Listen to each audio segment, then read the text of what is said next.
वक्रतुंड महाकाय सूर्यकोटि समप्रभा निर्विघ्नं कुरु मे देव सर्वकार्येषु सर्वदा।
अब देखिए, हमारे पाठ का नाम था रासायनिक अभिक्रियाएं यानी केमिकल रिएक्शंस।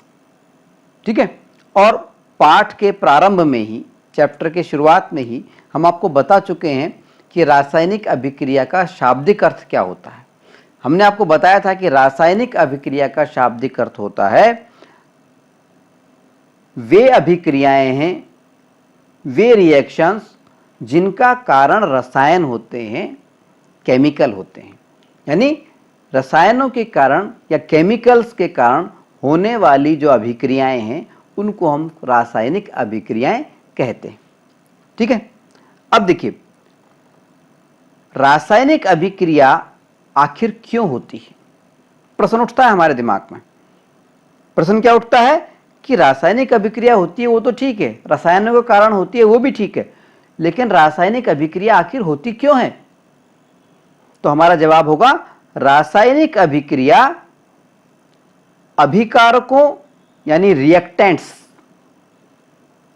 अभिकारक या रिएक्टेंट्स का मतलब क्या होता है? अभिकारक या रिएक्टेंट्स का मतलब होता है अभिक्रिया में भाग लेने वाले पदार्थ।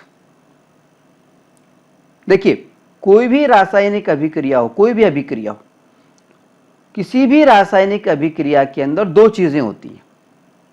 एक तो होती है अभिकारक या जिसको हम बोलते हैं रिएक्टेंट्स, यानी जो अभिक्रिया में भाग लेने वाले पदार्थ होते हैं वो, और दूसरे होते हैं अभिक्रिया के परिणाम स्वरूप बने पदार्थ। तो अभिक्रिया के परिणाम स्वरूप जो पदार्थ बनते हैं उनको तो हम कहते हैं उत्पाद या प्रोडक्ट। ठीक है, और अभिक्रिया से पहले जो अभिक्रिया में भाग लेने वाले पदार्थ होते हैं उनको हम कहते हैं अभिकारक या रिएक्टेंट्स। ठीक है, क्लियर। तो अभिकारक और उत्पाद, रिएक्टेंट्स और प्रोडक्ट, इसका अर्थ तो हम समझ गए। ठीक है, अब देखिए वापस से हम बात शुरू करते हैं। रासायनिक अभिक्रिया आखिर क्यों होती है? रासायनिक अभिक्रिया अभिकारकों यानी रिएक्टेंट्स के अणुओं के बीच में नए आबंध यानी बॉन्ड बनने या पुराने आबंध या बॉन्ड टूटने के कारण होती है। क्यों होती है? रासायनिक अभिक्रिया क्यों होती है? रासायनिक अभिक्रिया अभिकारकों के अणुओं के बीच नए आबंध बनने या पुराने आबंध या बॉन्ड टूटने के कारण होती है। क्लियर। अब सवाल यह उठता है कि बॉन्ड या आबंध, ये जो शब्द है बॉन्ड या आबंध, क्या होते हैं और ये क्यों बनते हैं व क्यों टूटते हैं? वैसे ये जो प्रश्न है कि आबंध क्या होते हैं, क्यों बनते हैं और आखिर क्यों टूटते हैं, ये सारे जो प्रश्न हैं, इन प्रश्नों का उत्तर आपको आगे की कक्षाओं में प्राप्त होता है। परंतु यहां पर हम आपको इस बारे में थोड़ी सी जानकारी जरूर देना चाहेंगे। हम आपको बता चुके हैं कि संसार का प्रत्येक पदार्थ किससे मिलकर के बना होता है? परमाणु से। संसार में जितनी भी चीजें हैं वो सभी किससे मिलकर के बनी हुई हैं? परमाणु से, एटम से। ठीक है। और हमने आपको यह भी बता चुके हैं कि परमाणु जो होते हैं ये आपस में मिलकर के, परमाणु अपने जैसे या अपने से अलग अन्य परमाणु के साथ में मिलकर के अणु बनाते हैं। ठीक है। यानी हमने दो बातें आपको बताई। हम आपको यह बता चुके हैं कि संसार का प्रत्येक जो पदार्थ है वो परमाणु से मिलकर के बना है।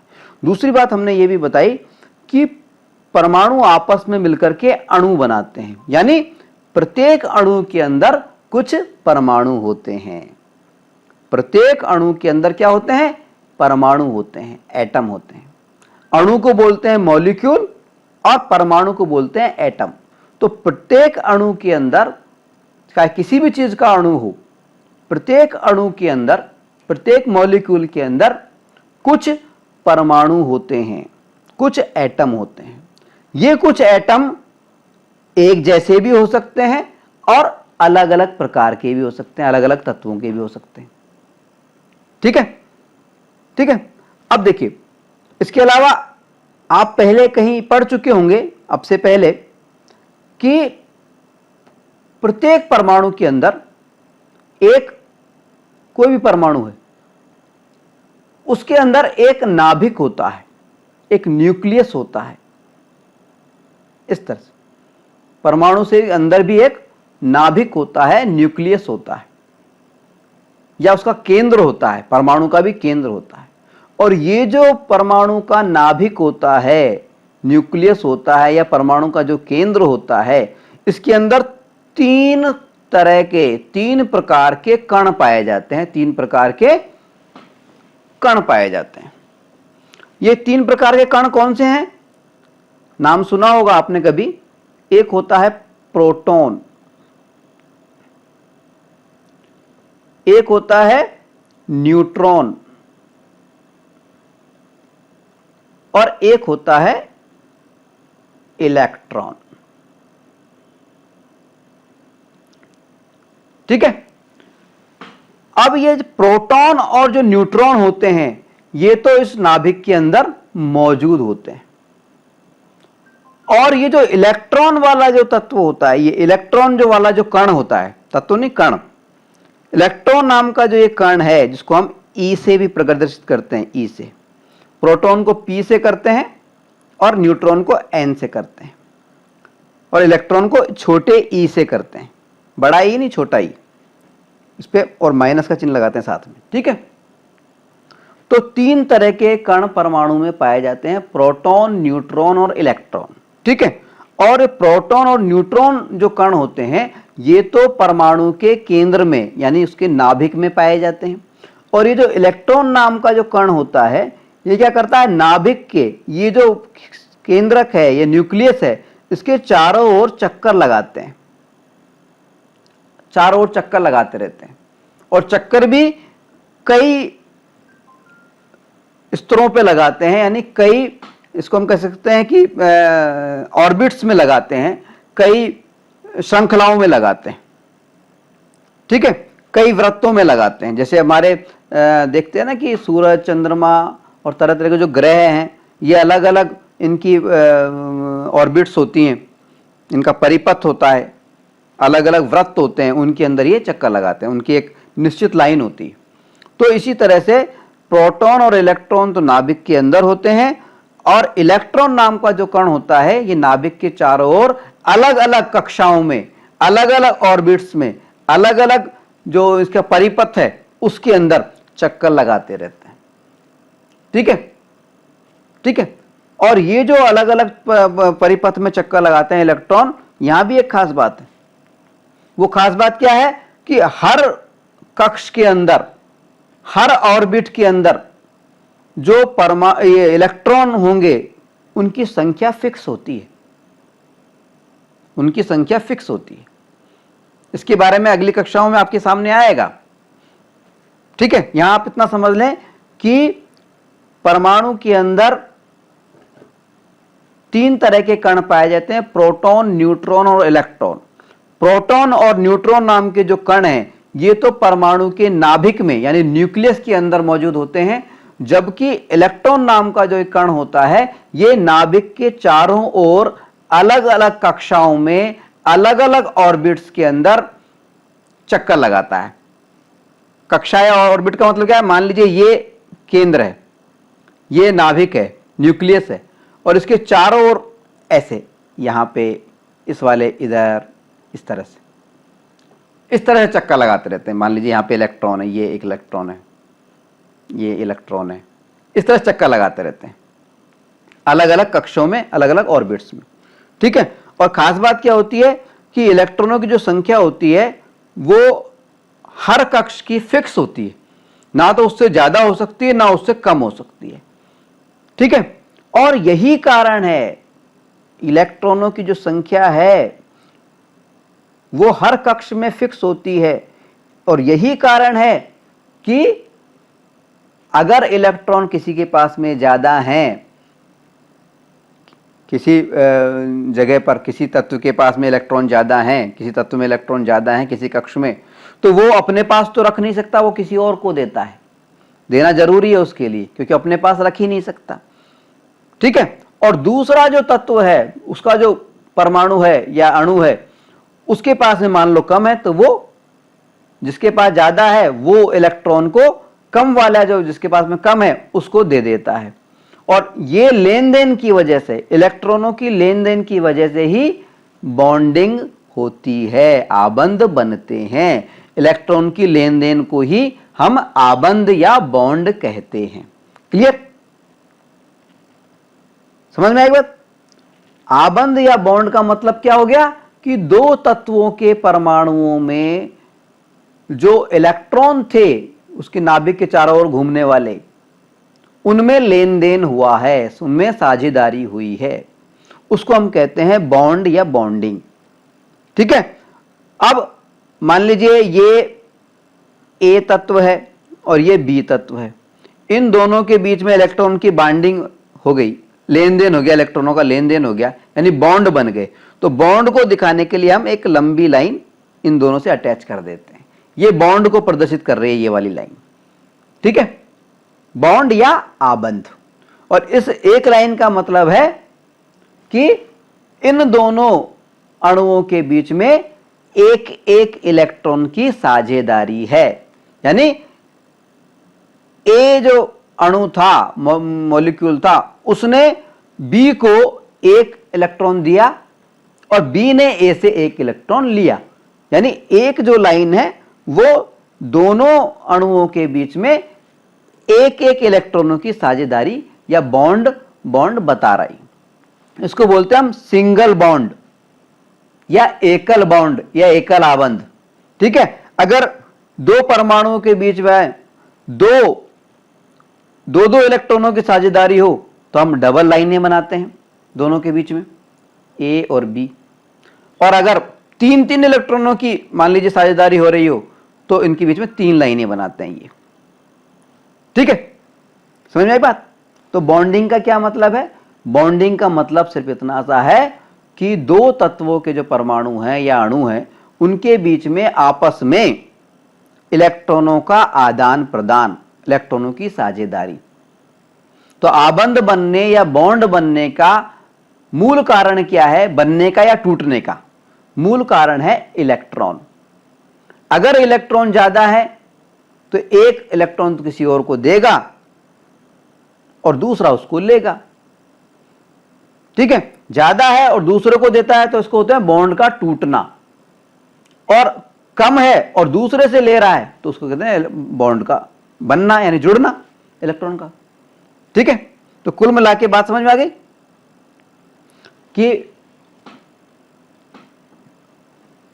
पूरे संसार में जितने ही पदार्थ हैं सभी पदार्थ परमाणुओं से मिलकर के बने हैं, और परमाणु जो हैं आपस में मिलकर के अणु बना लेते हैं। और इन अणुओं के अंदर जो ये परमाणु होते हैं, प्रत्येक परमाणु के अंदर 3 प्रकार के कण पाए जाते हैं, प्रोटॉन, न्यूट्रॉन और इलेक्ट्रॉन। इन तीनों कणों में से 2 जो कण हैं, प्रोटॉन और न्यूट्रॉन, ये तो प्रत्येक परमाणु के नाभिक में पाए जाते हैं, न्यूक्लियस में पाए जाते हैं, केंद्र में पाए जाते हैं।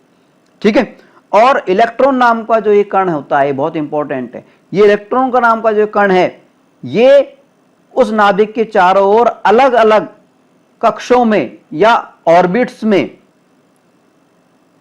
अलग अलग परिपथ में राउंड चक्कर लगाता रहता है।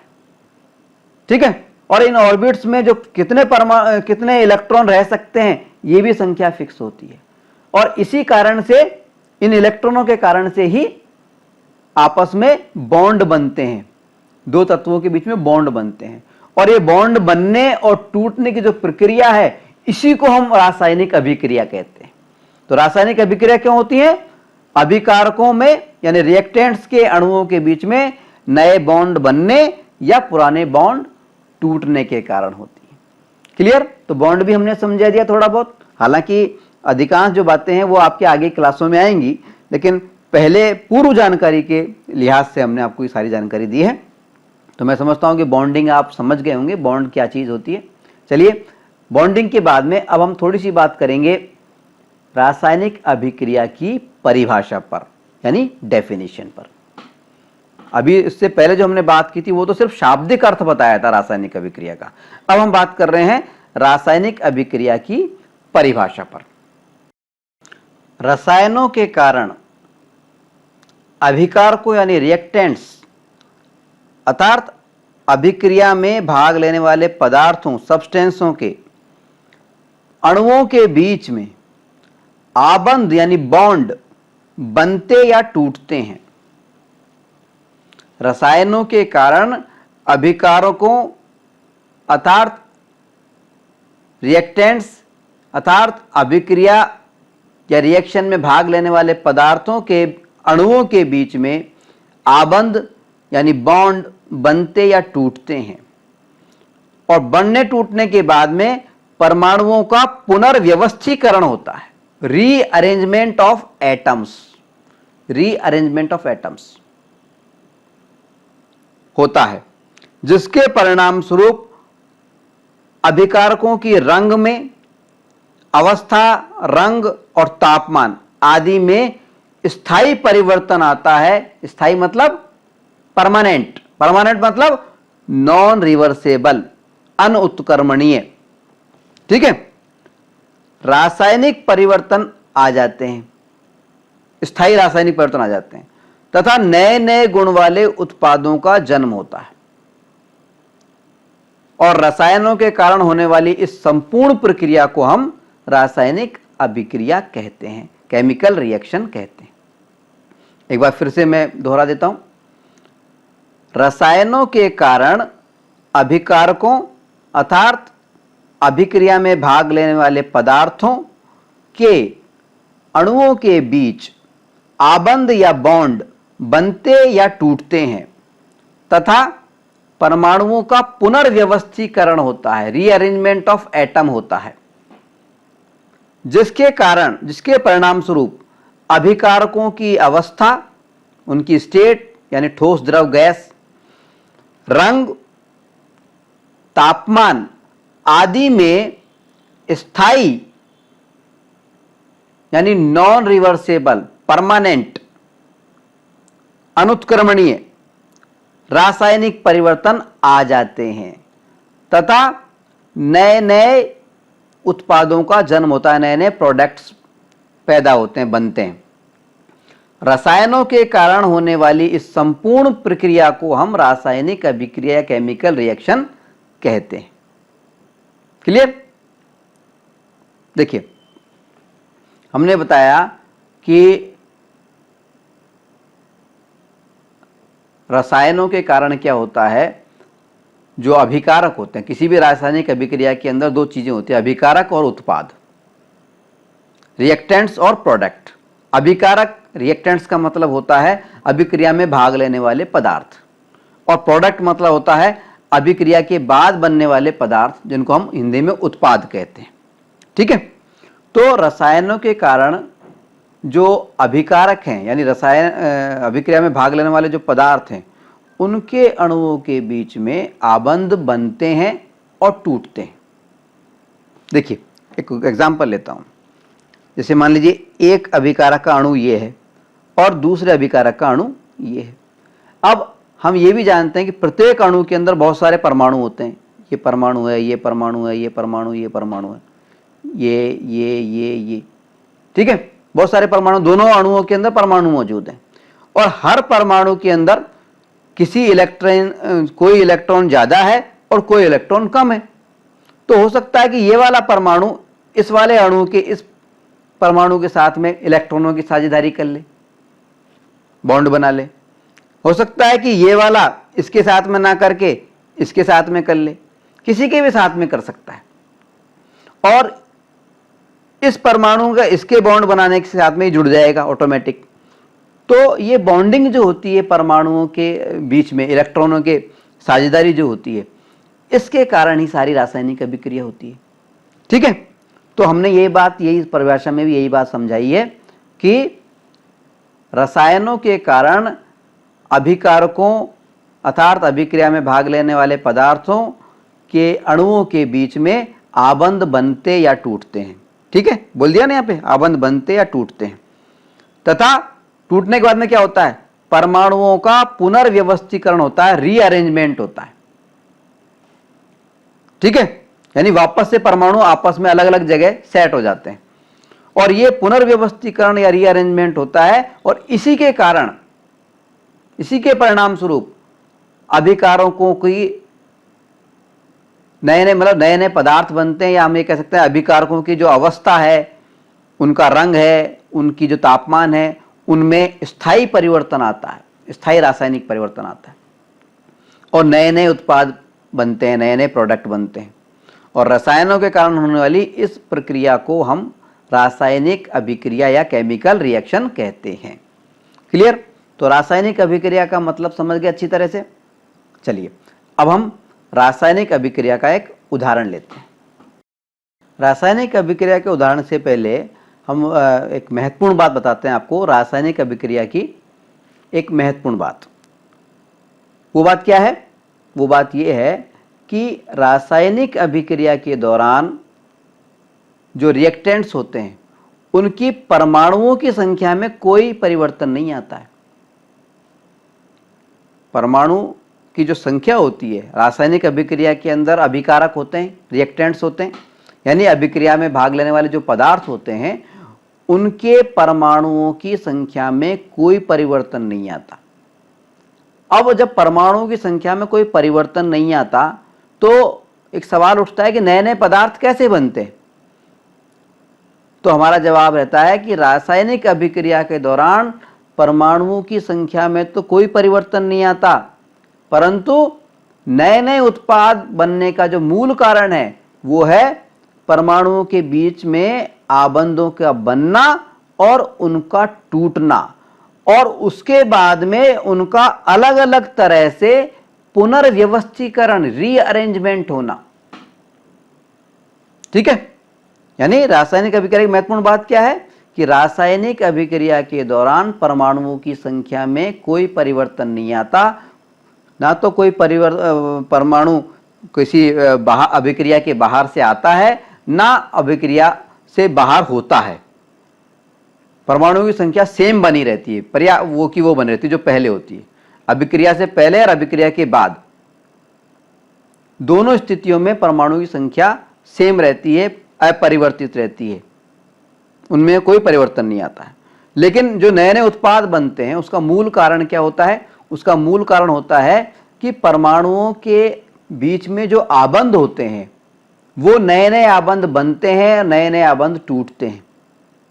कुछ आबंध बनते हैं, कुछ आबंध टूटते हैं, और आबंधों के टूटने के बाद में जो फ्री परमाणु हो जाते हैं, इलेक्ट्रॉन हो जाते हैं, वो फ्री परमाणु हो जाते हैं, वो अपनी मर्जी से अलग अलग तरीके से वापस से रीअरेंज हो जाते हैं, पुनर्व्यवस्थित हो जाते हैं, और इसी कारण से नए नए तरीके के पदार्थ बनते हैं, नए नए तरह के प्रोडक्ट बनते हैं रासायनिक अभिक्रिया के परिणाम स्वरूप। तो ये बात ध्यान रखना है कि रासायनिक अभिक्रिया के दौरान परमाणुओं की संख्या में कोई परिवर्तन नहीं आता है। अगर हमसे कोई सवाल पूछे कि रासायनिक अभिक्रिया के दौरान मान लीजिए किसी में 20 परमाणु थे किसी चीज के, तो रासायनिक अभिक्रिया के बाद में उनकी संख्या कितनी होगी? सेम ही रहेगी, परमाणु की संख्या में कोई अंतर नहीं आता। अंतर सिर्फ उनके अरेंजमेंट में आता है। पहले ए के साथ में मान लो बी जुड़ा हुआ हो, अब हो सकता है ए के साथ में सी जुड़ा हुआ हो। ठीक है, क्लियर? चलिए अब लेते हैं हम रासायनिक अभिक्रिया का एक उदाहरण। रासायनिक अभिक्रिया के उदाहरण के तौर पर हम लोहे और सल्फर को गर्म करके आयरन सल्फाइड बनाने का प्रयोग करेंगे। देखिए इसके लिए हम क्या करते हैं, एक चाइना डिश लेते हैं। चाइना डिश एक विशेष प्रकार का उपकरण होता है, कटोरी होती है एक छोटी सी, जो कि प्रयोगशालाओं में, लेबोरेटरीज में जो भी केमिकल्स होते हैं उनको रखने में, उनको गर्म करने में काम आती है। ठीक है, तो हम एक चाइना डिश के अंदर एक गंधक लेते हैं। गंधक को अंग्रेजी में बोलते हैं सल्फर। सल्फर का चिन्ह एस, धातु अधातु वाले पार्ट में याद कीजिए, हमने एस बताया था। और ये कैसे रंग की होती है? पीले रंग की होती है। सल्फर पीले रंग की होती है। तो हम एक चाइना डिश के अंदर सल्फर लेते हैं, थोड़ा सा गंधक लेते हैं। ठीक है, इसी तरह से दूसरी जो चाइना डिश है उसके अंदर हम लोहे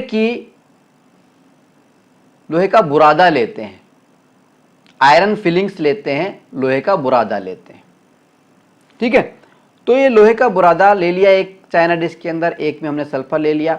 उसके बाद में हम क्या करते हैं, इन दोनों को आपस में मिक्स कर लेते हैं, यानी सल्फर और लोहे का जो बुरादा है इन दोनों को मिक्स करते हैं, और मिक्स करने के बाद में एक दूसरी चाइना डिश के अंदर डाल करके और उसको हम बर्नर की मदद से उसे हम गर्म करते हैं। ठीक है, गर्म करने पर हम देखते हैं कि जैसे ही गर्म होता है तो काफ़ी गर्म करने के बाद में हम देखते हैं कि गर्म करने पर जो गंधक यानी सल्फर और लोहे का जो बुरादा था वो आपस में रिएक्शन करता है, अभिक्रिया करता है, और अभिक्रिया करके एक नया पदार्थ बनाता है काले रंग का, काला काला। और उस नए पदार्थ का नाम, इस तरह का पदार्थ बनाता है, इस तरह का, और इस काले पदार्थ का जो नाम होता है वो है आयरन सल्फाइड। इसको हम लोहे का सल्फाइड भी कह सकते हैं, आयरन सल्फाइड भी कह सकते हैं। क्या बोलते हैं? Iron sulphide. आयरन सल्फाइड को, आयरन को हम फेरस भी बोलते हैं, इसलिए इसको हम फेरस सल्फाइड भी कह सकते हैं, फेरस सल्फाइड। ठीक है, जब हम गंधक को यानी सल्फर को और लोहे के बुरादे को, आयरन फिलिंग्स को मिक्स करके और चाइना डिश में बर्नर की सहायता से गर्म करते हैं तो काले रंग का एक पदार्थ बनता है जिसका नाम होता है आयरन सल्फाइड।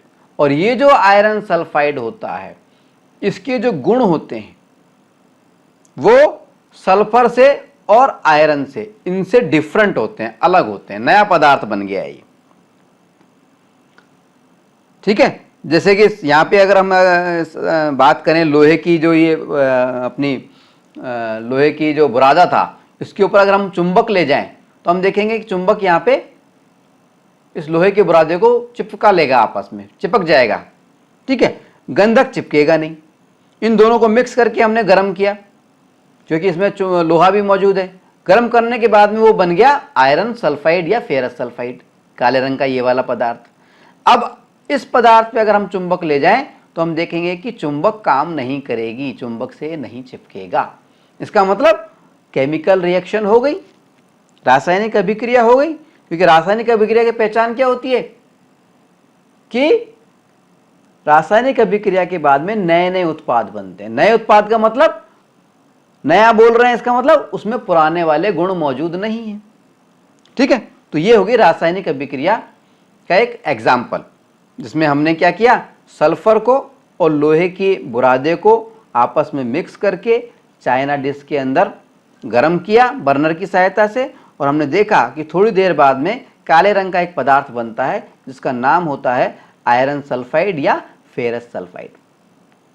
ठीक है, तो ये जो हमने प्रयोग किया, इसको हम एक छोटे से वीडियो के माध्यम से भी देखने का और समझने का प्रयास करते हैं। आइए देखते हैं। देखिए, ये है आयरन यानी लोहे का बुरादा, और ये है सल्फर, ये हमने ले लिया। अब देखिए,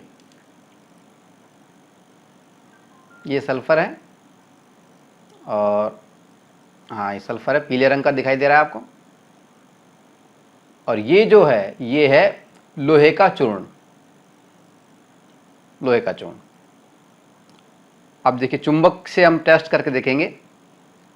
देखिए, सल्फर पे चुंबक नहीं चिपक रही है, मैग्नेट नहीं चिपक रही है, लेकिन अगर लोहे पे देखेंगे तो देखिए लोहे पे पूरे के पूरा ये चुंबक चिपक गई है। ठीक है, क्लियर, यानी इनमें गुण अलग अलग मौजूद हैं इस समय। अब हम इनको मिक्स कर देंगे। देखिए, चाइना डिश के अंदर हम इसको डाल रहे हैं, और ये देखिए पूरा सल्फर हमने डाल लिया है इसके अंदर। अब ये जो चाइना डिश है, इसको हम मिक्स कर लेंगे, इसके जिसके अंदर पूरा मिक्स कर लेंगे। देखिए, अच्छी तरह से मिक्स कर लिया है, और ये मिक्स हो गया है, इसको हमने डाल लिया है यहाँ पर। अब चेक करते हैं चुंबक से वापस से, देखिए दोनों के गुण अलग अलग मौजूद हैं। सल्फर नहीं चिपक रही है, लोहा चिपक रहा है। अब हम इसको क्या करेंगे, गर्म करेंगे या जलाएंगे। देखिए, ये बर्नर है, और बर्नर की मदद से ये देखिए इस तरह से हम इसको गर्म कर रहे हैं, जला रहे हैं। और देखिए, आपको साफ नज़र आ रहा है कि ये बीच में जो है, ये काले काले रंग का जो पदार्थ है, ये आपका बनना शुरू हो गया है, और इसको हम कहते हैं ये है आयरन सल्फाइड। क्या है ये, आयरन सल्फाइड। और अब इसको अगर हम चुंबक के इसको पास में लेके जाएं तो ये जो आयरन सल्फाइड है, ये चुंबक के नहीं चिपकेगा। ठीक है, यानी ये नया पदार्थ बन गया है, ये है आयरन सल्फाइड। क्लियर, तो ये हो गई एक रासायनिक अभिक्रिया का ये एक खास एग्जाम्पल है। ठीक है, चलिए आगे बढ़ते हैं। तो देखा आपने किस प्रकार से आयरन यानी फेरस, इसको आयरन को हम Fe से प्रदर्शित करते हैं, आयरन या फेरस और प्लस सल्फर यानी गंधक, इन दोनों को अगर हम मिक्स करके और गर्म करते हैं, क्या करते हैं, गर्म करने पर फेरस और सल्फर को गर्म करने पर क्या होता है, क्या बनता है, आयरन सल्फाइड या फेरस सल्फाइड, आयरन सल्फाइड या फेरस सल्फाइड भी इसको कह देते हैं। और इसका फार्मूला क्या होता है, FeS। ठीक है, ठीक है।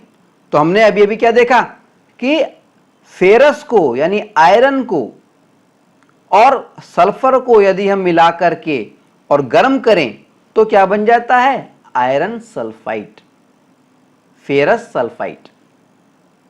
ठीक है, Fe और कैपिटल S, FeS। ठीक है, अब ये जो नया पदार्थ बना है आयरन सल्फाइड या फेरस सल्फाइड, ये जो आयरन सल्फाइड या फेरस सल्फाइड है, इसका रंग व इसके जो रासायनिक गुण हैं, केमिकल जो प्रॉपर्टीज हैं, वो जो अभिकारक थे, ये फेरस यानी लोहा और ये सल्फर यानी गंधक, इन दोनों से अलग होते हैं।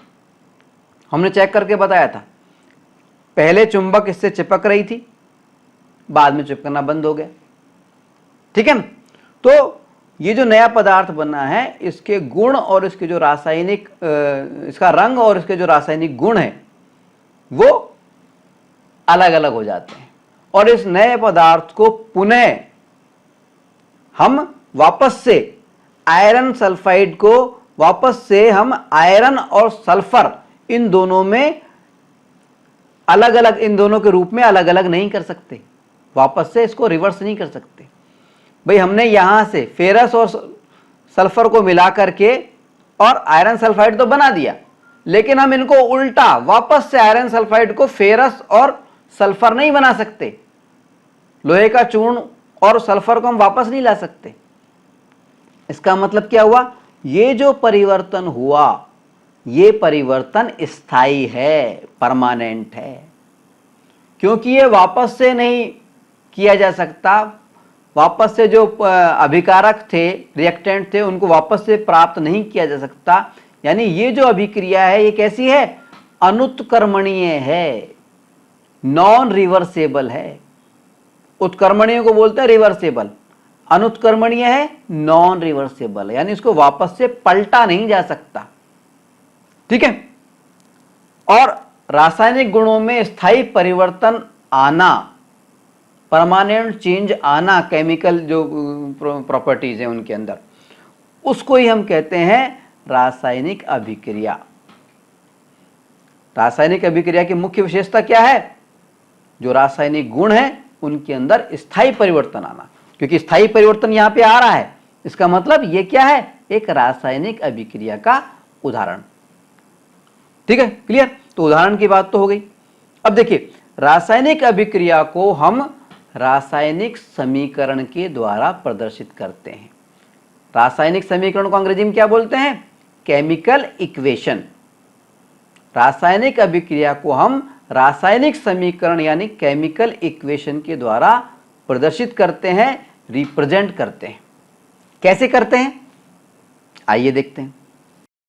देखिए, किसी भी रासायनिक अभिक्रिया में दो मुख्य घटक होते हैं, दो मुख्य पार्ट होते हैं। किसी भी रासायनिक अभिक्रिया के दो मुख्य पार्ट होते हैं, मुख्य घटक होते हैं। कौन कौन से? एक तो होता है अभिकारक यानी रिएक्टेंट, अभिकारक या रिएक्टेंट, और दूसरा होता है उत्पाद यानी प्रोडक्ट। ठीक है, अभिकारक या रिएक्टेंट का मतलब होता है वे पदार्थ जो कि अभिक्रिया में भाग ले रहे हैं, यानी अभिक्रिया में भाग लेने वाले पदार्थों को हम क्या कहते हैं? अभिकारक या रिएक्टेंट। और अभिक्रिया के परिणाम स्वरूप जो नई नई चीजें बनती हैं उनको हम कहते हैं उत्पाद या प्रोडक्ट। ठीक है, अब ये जो अभिकारक होते हैं, रिएक्टेंट होते हैं या उत्पाद होते हैं, ये तत्व भी हो सकते हैं, एलिमेंट भी हो सकते हैं, और यौगिक के रूप में भी हो सकते हैं, कंपाउंड के रूप में भी हो सकते हैं। तत्व और यौगिक का मतलब आप जानते ही हैं। तत्व का मतलब सिंपल सा होता है कि ऐसे पदार्थ जिनके अणुओं में एक ही प्रकार के परमाणु पाए जाते हैं, उनको हम कहते हैं तत्व। और यौगिक की अगर बात करें तो ऐसे पदार्थ जिनके अणुओं में एक से अधिक प्रकार के, वो भी निश्चित मात्रा में निश्चित संख्या में परमाणु पाए जाते हैं उनको हम कहते हैं यौगिक।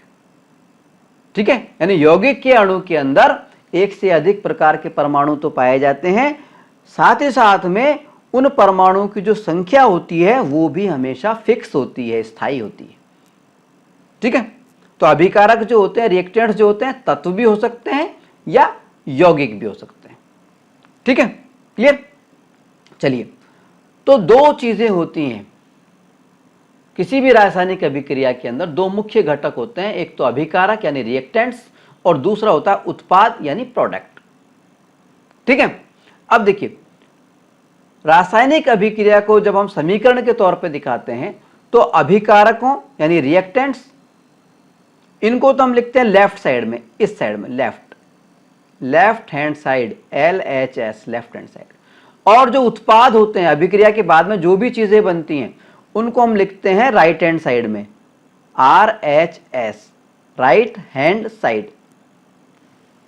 ठीक है, लेफ्ट हैंड साइड में लिखते हैं अभिकारकों को यानी रिएक्टेंट्स को, यानी अभिक्रिया में भाग लेने वाले पदार्थों को, और सीधे हाथ की तरफ, राइट हैंड की तरफ, लेफ्ट हैंड में किसको रखते हैं? अभिकारकों को, रिएक्टेंट्स को, और राइट हैंड में यानी सीधे हाथ की तरफ हम किसको रखते हैं? उत्पादों को, प्रोडक्ट्स को, यानी जो भी चीजें अभिक्रिया के परिणाम स्वरूप बनती हैं उनको। क्लियर। और इसके बाद में क्या करते हैं? अभिकारकों यानी रिएक्टेंट्स और उत्पाद यानी प्रोडक्ट, इन दोनों के बीच में एक एरो बना देते हैं। ये एरो बना दिया, ठीक है। एक तरफ एरो के लेफ्ट साइड के अंदर उल्टे हाथ की तरफ अभिकारक या रिएक्टेंट्स लिख देते हैं, और इस एरो के, इस तीर के राइट हैंड की तरफ, सीधे हाथ की तरफ उत्पाद या प्रोडक्टों के नाम लिख देते हैं। ठीक है। अब अगर एक एक ही उत्पाद है और एक एक ही अभिकारक है तो कोई प्रॉब्लम ही नहीं है, लेकिन अगर एक से ज्यादा अभिकारक हैं, रिएक्टेंट्स हैं, या एक से ज्यादा उत्पाद हैं, प्रोडक्ट हैं, तो हम क्या करते हैं? जितने भी अभिकारक हैं उन अभिकारकों को प्लस का चिन्ह बीच में, आपस में प्लस का चिन्ह लगा करके, जैसे मान लीजिए ये ए, बी और सी, ये तीन अभिकारक है मान लीजिए, तो इनके बीच में हम क्या करते हैं? प्लस प्लस प्लस का चिन्ह लगा देंगे। ठीक है।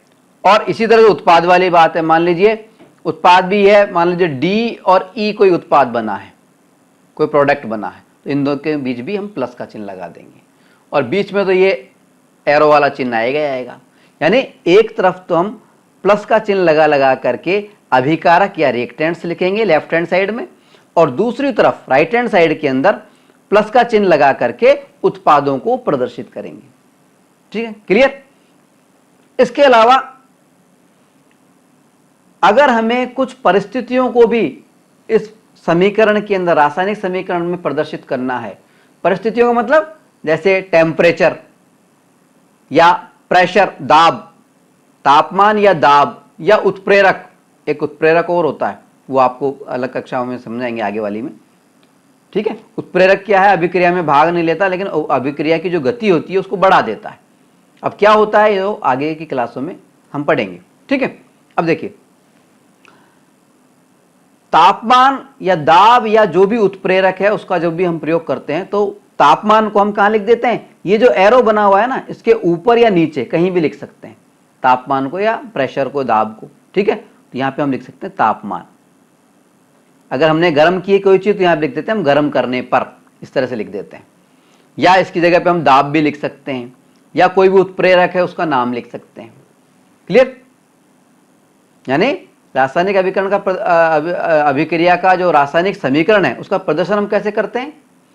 एक तरफ अभिकारक प्लस का चिन्ह लगा लगा करके लिख देते हैं, दूसरी तरफ उत्पाद राइट हैंड साइड में प्लस का चिन्ह लगा करके लिख देते हैं, दोनों के बीच में एक लंबा सा एरो लगा देते हैं, तीर लगा देते हैं, और तीर के ऊपर अगर कोई परिस्थिति हमें प्रदर्शित करनी हो, मान लीजिए हमें तापमान वाला प्रदर्शित करना है या दाब प्रदर्शित करना है, या कोई चीज गर्म किया है, तो उसको हम एरो के ऊपर लिख देते हैं। ठीक है। इसके अलावा एक चीज और है, हम चाहें तो जो अभिकारक हैं या उत्पाद जो बन रहे हैं, रिएक्टेंट्स हैं या अभिक्रिया के बाद में जो चीज बन रही हैं, प्रोडक्ट हैं, उनको वो ठोस हैं, द्रव हैं या गैस हैं या लिक्विड फॉर्म में है, जलीय विलयन है, उनकी जो स्टेट क्या है, उनकी भौतिक अवस्था क्या है, उनकी फिजिकल स्टेट क्या है, इसको भी हम प्रदर्शित कर सकते हैं। कैसे करेंगे? देखिए, अगर कोई चीज ठोस है तो ठोस को अंग्रेजी में बोलते हैं सॉलिड, तो छोटा एस बना करके हम ब्रैकेट में लिख सकते हैं। इसी तरह से अगर कोई लिक्विड है तो स्मॉल एल लिख करके ब्रैकेट में लिख सकते हैं। इसी तरह से अगर गैस में दिखाना है तो जी, स्मॉल जी बना देंगे और ब्रैकेट में लिख देंगे। इसी तरह से अगर हमको जलीय विलयन की बात करनी है तो स्मॉल ए और स्मॉल क्यू, ए क्यू, एक्वस, ठीक है, जलीय विलयन, इसको प्रदर्शित करते हैं। ठीक है, तो कैसे करेंगे? ये तो सिंबल बता दिए मैंने आपको। तो अगर मान लीजिए ए जो रिएक्टेंट है, अभिकारक है, ये अगर मान लीजिए सॉलिड है तो इसके आगे ब्रैकेट लगा के एस लिख देंगे, प्लस बी जो है ये मान लीजिए लिक्विड है तो इसके आगे एल लिख देंगे, और अगर ये सी वाला जो रिएक्टेंट है ये मान लीजिए गैस में है तो उसके आगे ब्रैकेट में जी लिख देंगे। ठीक है, इस तरह से ये एरो बना दिया। यहाँ पे तापमान के लिए गर्म करने पर लिख दिया, कुछ भी गर्म करने पर। ठीक है, और आगे मान लीजिए डी जो है ये जलीय विलयन है तो उसके आगे ए क्यू लिख देंगे, और ई जो है मान लीजिए ठोस है तो उसमें एस लिख देंगे। ठीक है, अब देखिए, अभी अभी जो हमने आयरन और सल्फर की रासायनिक अभिक्रिया देखी थी उसको हम अब रासायनिक समीकरण के रूप में प्रदर्शित करने का प्रयास करेंगे। जैसा कि अभी हम समझ चुके हैं कि किस तरह से रासायनिक अभिकरणों को हम प्रदर्शित करते हैं। तो देखिए, हमने बताया था रासायनिक अभिकरण समीकरण के अंदर दो प्रकार की, किसी कोई भी रासायनिक अभिक्रिया उसमें दो प्रकार के पार्ट होते हैं। एक होता है अभिकारक यानी रिएक्टेंट्स, और दूसरा होता है उत्पाद या प्रोडक्ट। ठीक है, तो अभिकारक वाला जो हिस्सा है उसमें तो अभिक्रिया में भाग लेने वाले पदार्थ आते हैं, और उत्पाद वाला जो हिस्सा होता है उसके अंदर जो अभिक्रिया के परिणाम स्वरूप जो पदार्थ बनते हैं वो आते हैं। ठीक है, तो अभिकारकों के अंतर्गत कौन कौन सी चीज़ आ गई इसके अंदर? देखिए, वो आ गई हमारी, एक तो थी फेरस या आयरन, ठीक है, और दूसरी चीज़ थी हमारी सल्फर। दोनों चीज़ों को हमने प्लस का चिन्ह लगा करके दिखा दिया। और उत्पाद के रूप में हमारे पास में क्या बना था? उत्पाद के रूप में हमारे पास बना था फेरस सल्फाइड या आयरन सल्फाइड, FeS। ठीक है, अब ये तो अभिकारक हो गए और ये उत्पाद हो गया। इन दोनों के बीच में लगा देते हैं एक एरो। ठीक है, एरो के ऊपर परिस्थितियों को प्रदर्शित करने के लिए हम लिख देते हैं गर्म करने पर। ठीक है, इसके अलावा अगर हम इनकी स्टेट बताना चाहें, फिजिकल स्टेट यानी भौतिक दशा, यानी ठोस है, द्रव है या गैस है, तो हम क्या करते हैं? ब्रैकेट बना करके, ये फेरस भी ठोस था हमारा, आयरन भी, सल्फर भी हमारी ठोस ही थी तो उसको भी एस से, ये स्मॉल वाला एस है, ध्यान रखिएगा, और ये फेरस सल्फाइड बना, ये भी ठोस ही था तो इसको भी एस से हमने लिख दिया। अगर लिक्विड होता तो एल लगा देते, गैस होता तो जी लगा देते, वो भी स्मॉल, और अगर जलीय विलयन होता तो स्मॉल ए और स्मॉल क्यू ब्रैकेट के अंदर सामने लगा देते। ठीक है, तो इस तरह से हम करते हैं रासायनिक अभिक्रियाओं का रासायनिक समीकरणों के द्वारा प्रदर्शन। चलिए आगे बढ़ते हैं।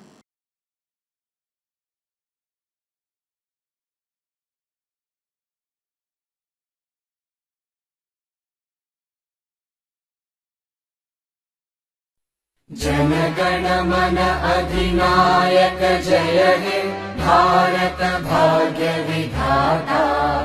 पंजाब सिंध गुजरात मराठा द्राविड उत्कल बंगा। विंध्य हिमाचल यमुना गंगा उच्चल जलधि तरंगा। तव शुभ नामे जागे तव शुभ आशीष मांगे। गाहे तव जय गाथा। जन गण मंगलदायक जय हे भारत भाग्य विधाता। जय हे जय हे जय हे जय जय जय जय हे।